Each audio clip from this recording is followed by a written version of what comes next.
What do you, I mean, you worked with Rick for a little while. Did you run across him any in Texas before you got to the WWF, or was it only your time in the WWF that y'all shared, or maybe even TNA? Cause he was there for a cup of coffee.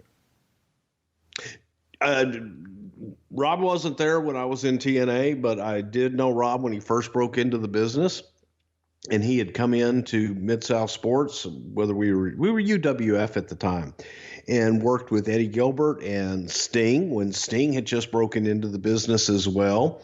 So I got Rob when he first came in, it was as Rob Recksteiner. And I think we kept him as Rob for a while, and then later on just went to Rick Steiner. But Bill Watts loved the shooters. Bill Watts loved those real amateur wrestlers. And so Rob kind of endeared himself to him, and he was one double tough son of a bitch.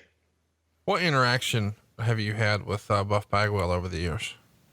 I met Buff, obviously, when he came up to work with us, and I have seen Buff at a couple of appearances through the years. And other than that, haven't spent a whole lot of time with Buff Bagwell.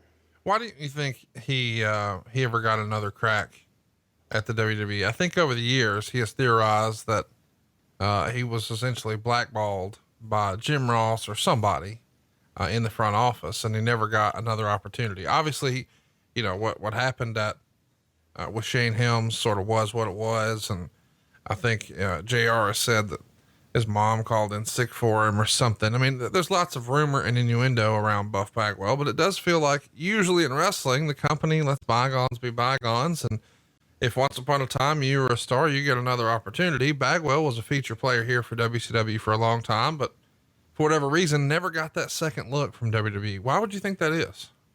I couldn't really tell you, because he definitely had the look, and he wasn't a bad worker at all. And knowing him personally, I couldn't tell you whether he was a good guy or a bad guy one way or another. He was always really nice to me, but there are some guys that have a reputation that precedes them, and Buff had a reputation of being difficult to work with.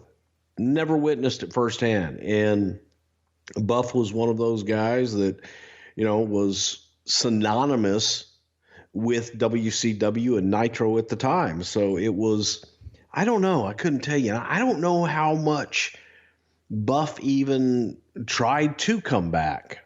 So maybe he did, but I just wasn't involved with it.